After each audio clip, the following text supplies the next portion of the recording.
Viens, entre et installe-toi. Bienvenue au Café du Market. Je suis Axel Kaetka, freelance en inbound marketing B2B et on est ici entre nous. Alors prends le temps d'une petite pause et débriefe avec nous les méthodes de base comme les dernières tendances marketing en compagnie des meilleurs experts du sujet. Inbound marketing, demand gen, création de contenu, branding, SEO. Tout va y passer pour que tu puisses reproduire chez toi ce qui marche le mieux pour les autres. Si le podcast te plaît, n'hésite pas à le partager à tes collègues en me taguant sur LinkedIn ou en laissant 5 étoiles sur Apple Podcast. Et maintenant, détends-toi, prends ta boisson préférée. Et surtout, si tu entends une discussion intéressante, serre-toi, c'est offert par la maison. Pour ce podcast, j'ai l'honneur d'être soutenu par ma solution de marketing automation préférée, Sepleady. Si je t'en parle, c'est parce que je l'ai utilisé à titre pro et que j'en ai été pleinement satisfait. On le sait, quand on fait du marketing automation, ce qui est compliqué, c'est d'entretenir constamment des workflows de nurturing et de les mettre à jour avec de nouveaux contenus. Là où Pledzi est très fort, c'est qu'ils ont développé une campagne intelligente qui est capable de pousser automatiquement le bon contenu au bon moment à la bonne personne, en fonction de ses centres d'intérêt et du stade de maturité du lead. Ce qui ne gâche rien, c'est qu'ils ont une équipe au top, avec un service CSM dédié qui est là pour t'aider à mener à bien ton projet. Mais assez parlé, passons à l'épisode. Bonjour à toutes et à tous et bienvenue pour ce nouvel épisode du Café du Market. Alors coïncidence ou pas, au moment où on enregistre cet épisode, Dave Gerhardt, qui est l'ancien CMO et CBO de Drift, vient de sortir son livre Found the Brand, où il explique comment est-ce qu'il a créé une marque personnelle autour du fondateur de Drift, comment ça a contribué au succès phénoménal de cette startup et comment justement ça peut être reproduit chez vous et pourquoi c'est important justement que les fondateurs de startup s'investissent dans ce genre de stratégie. S'il y a bien un réseau social qui se prête à ce type de stratégie-là, donc de marque personnelle pour les fondateurs de start-up, c'est LinkedIn en ce moment, et donc ça va être notre sujet du jour. Donc pour parler de ça, je reçois Maud Alaves, qui est... Hello. Hello, bonjour Maud. Donc j'allais dire qui est fondatrice du Social Hack Club et qui a justement complètement cassé les codes de LinkedIn l'année dernière. Donc je ne peux pas croire que pour les gens qui sont assidus sur LinkedIn, tu sois une inconnue. Pour ceux qui seraient passés à côté de 2021, est-ce que tu peux du coup te présenter en quelques mots? Ouais, bah déjà merci de m'avoir invitée. Je t'en prie, Super merci. intro. Effectivement, j'ai vu le bouquin de Dave, j'ai absolument envie de l'acheter aussi, il faudrait qu'il est sur ma liste des petits achats. Mais donc pour me présenter, moi je suis Maud Alaveste, je suis solopreneur aujourd'hui, c'est la définition que je trouve qui est la plus proche de ce que je fais. Créatrice de contenu aussi, donc sur LinkedIn notamment, où là aujourd'hui j'ai 16 000 abonnés. Sur YouTube, sur lequel j'ai dépassé 1000 abonnés en 3 mois. Et j'ai aussi une newsletter qui traite du sujet de la création de contenu qui s'appelle La Soucoupe avec 2500 inscrits. Et au quotidien, ce que je fais, moi, c'est que je vais accompagner des dirigeants et d'autres entrepreneurs créer du contenu, du coup, pour donner de la visibilité à leur projet entrepreneurial. Top, c'est vrai que tu l'as un peu dit, là, tes chiffres, ils sont assez dingues parce qu'en fait, l'année dernière, tu démarrais sur LinkedIn. Cette année, là, au classement qui est sorti au début d'année, tu étais 19e influenceuse Ouais. française. C'est une progression qui est dingue. Qu'est-ce qui s'est passé, quoi, l'année dernière? Ben écoute, c'est une bonne question. Moi aussi, je sais pas trop. Non mais non, mais c'est vrai que quand on y pense, c'est assez ouf d'arriver 19e d'un classement comme ça en France. Je me dis c'est énorme, tu vois, je suis devant beaucoup de dirigeants du CAC 40, beaucoup de personnes qui, dans la vraie vie, sont beaucoup plus impressionnantes que moi finalement. Mmh. Mais je pense que c'est là justement l'opportunité de LinkedIn, c'est que bah il y a de la place en fait. Il y a une place énorme, tout le monde peut la prendre et il suffit en fait, enfin je dirais il suffit. Il faut prendre la parole. Déjà, c'est la première étape, et ça, c'est la première étape que 99% des gens ne franchissent pas, tu vois. Ouais. Donc déjà, en le faisant, en fait, t'as une marge d'avance. Non, mais il y a une place de fou aujourd'hui. T'es le bon exemple en fait, c'est qu'en un an, t'as pris une place de dingue, t'as percé, et c'est là qu'on voit tout le potentiel du réseau. C'est que du coup, Mm, toi, t'as développé ton business autour de ça, sur une stratégie de contenu qui est quand même bien ficelée, parce que, mm. enfin, on en parlera peut-être, mais effectivement, pour t'avoir suivi un petit peu ce que tu disais, sur les questions de régularité, mais aussi d'autorité un petit peu au début, où du coup, t'avais mis en place des webinars pour te donner un peu plus de légitimité aussi, et puis pouvoir prendre la parole, je pense que ça a contribué dans ta stratégie de contenu. Donc il y a quand même une recette qui a été bien ficelée pour arriver là où t'en es, quoi. Mais ça démontre aussi qu'il y a Ouais. de la place, quoi. Oui, alors, ce qui est étonnant, effectivement, c'est que c'était pas forcément prémédité, dans mon cas. Il se trouve que je suis tombée sur la bonne stratégie. Donc, j'ai commencé, moi, j'avais rien, j'avais pas de réseau, j'avais 500 personnes sur LinkedIn.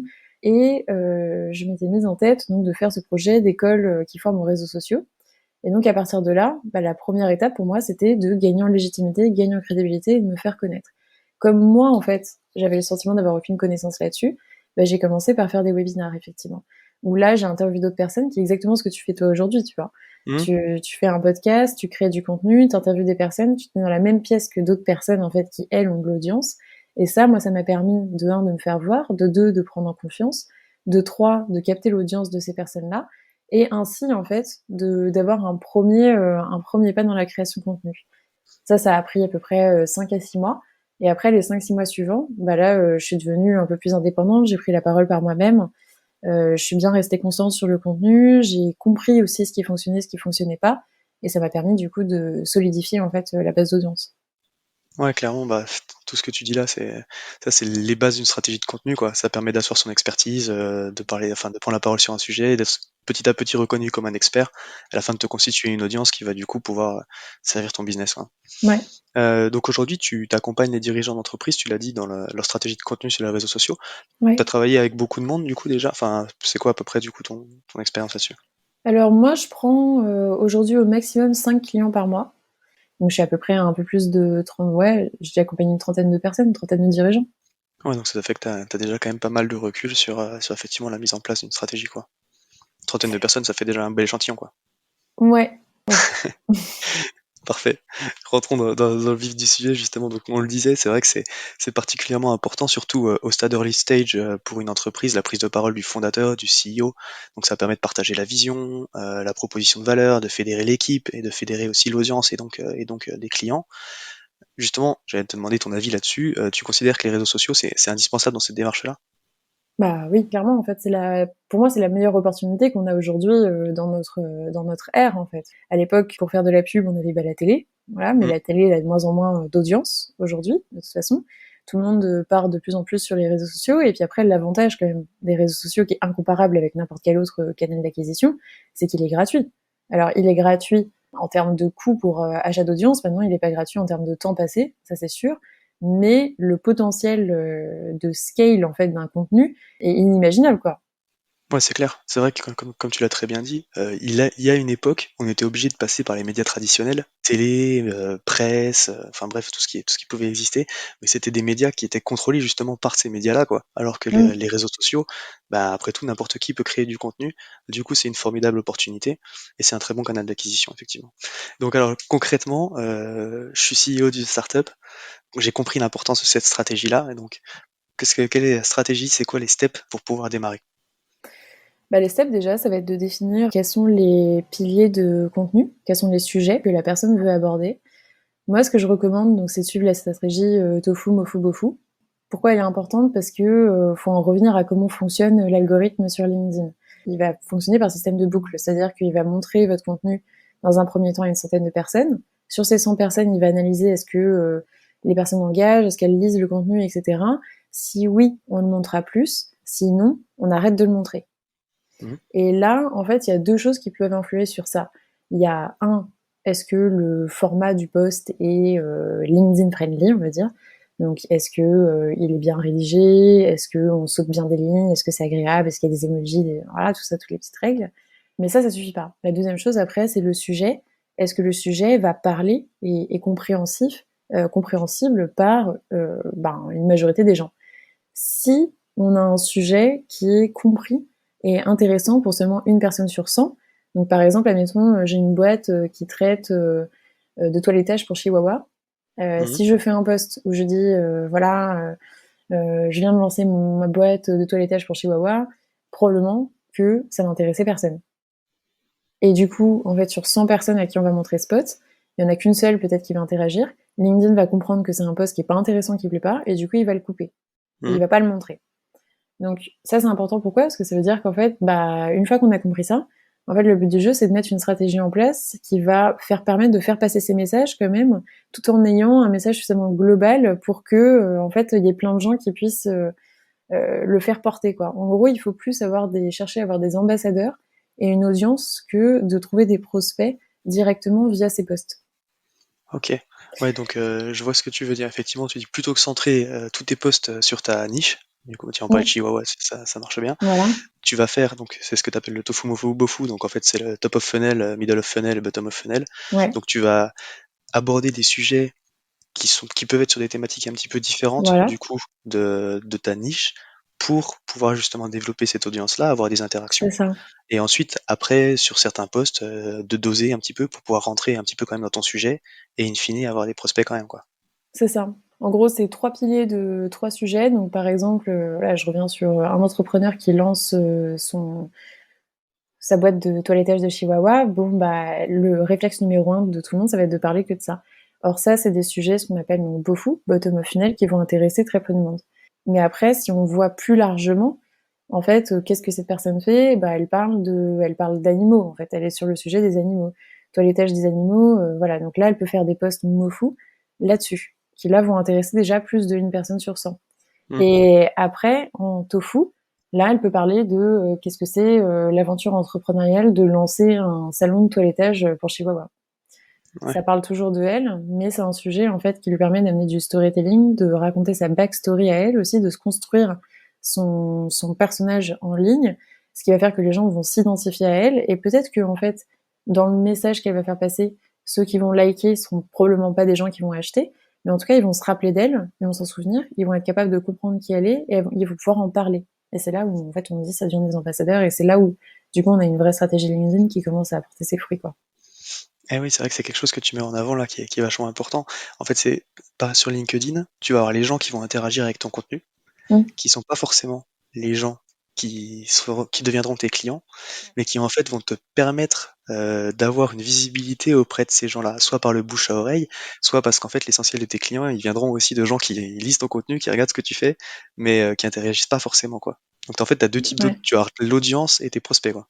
C'est exactement ça. Et les prospects sont une partie infime de l'audience, mais ce qu'il faut chercher à construire, c'est l'audience en fait.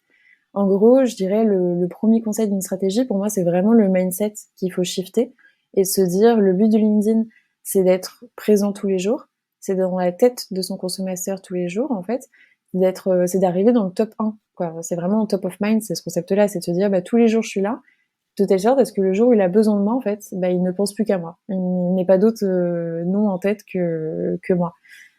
Et à partir de là, quand on commence à se considérer comme un média et qu'on commence à penser long terme et qu'on se dit ok bah voilà moi j'ai vraiment envie de construire une audience et qu'on a compris qu'on n'allait pas vendre directement avec un post, là on commence à avoir une stratégie de contenu, en fait un mindset de contenu qui se met en place et là vraiment en fait ça peut devenir efficace. Ok. Et donc tu vas regarder quel type de métrique alors au final là-dessus pour mesurer l'efficacité de ta stratégie de contenu? Parce à la fin, il faut pas oublier que quand même on veut faire du business. Donc tu vas regarder effectivement les clients, mais ta stratégie de contenu, vu que c'est pas la même audience, tu vas te concentrer sur quoi?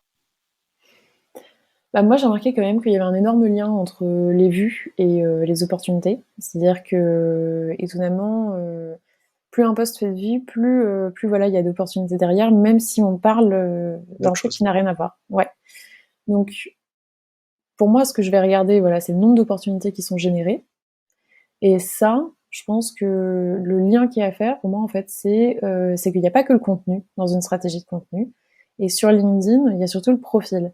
Le profil, c'est vraiment la landing page, le site web. En fait, tout le but du jeu, c'est de ramener les gens sur le profil, peu importe comment, finalement. Et une fois qu'ils sont sur le profil, là, faut convertir. Donc là, faut mettre tous ces messages de vente. Là, faut vraiment indiquer aux consommateurs bah, à qui est-ce qu'on vise, à qui on parle, qu'est-ce qu'on fait, et puis le faire pousser à l'action, quoi.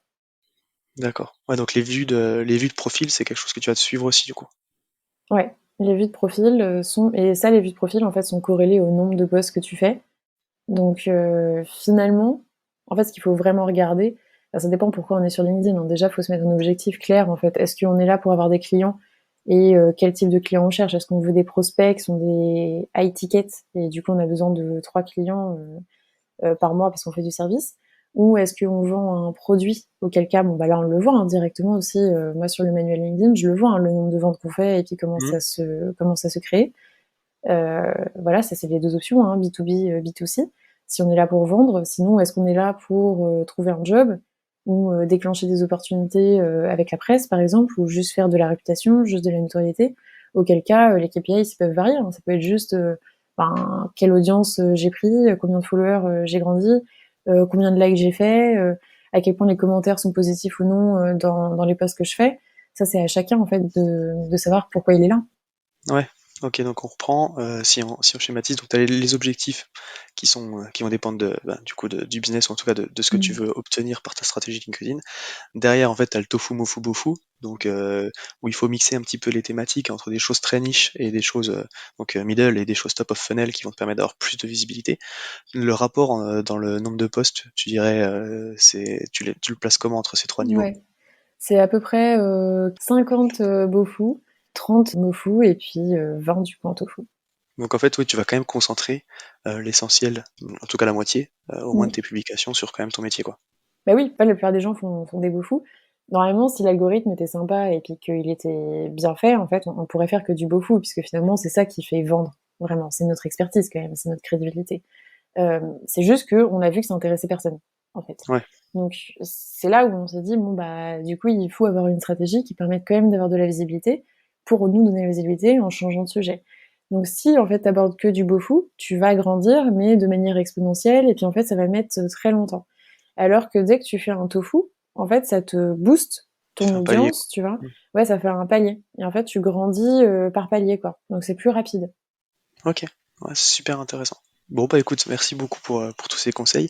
S'il y a un conseil que tu donnerais à un fondateur là par rapport à tout ce qu'on s'est dit, qui veut se lancer dans le contenu demain, ce serait lequel? Qu'est-ce qu'il faut retenir de notre échange, quoi? Alors pour moi ça serait de penser média. Top.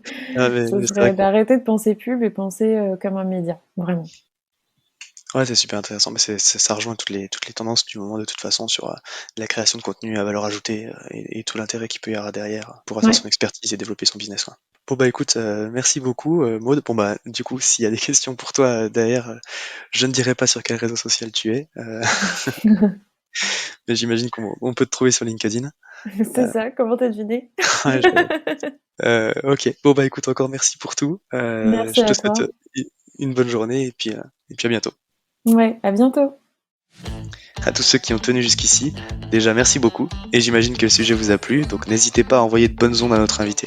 Pour ceux qui le souhaitent, le meilleur moyen de soutenir le podcast, ça reste d'en parler autour de vous et de laisser 5 étoiles sur votre plateforme d'écoute préférée. Je compte sur vous. Et dans tous les cas, je vous dis à bientôt pour un prochain rendez-vous au Café du Market.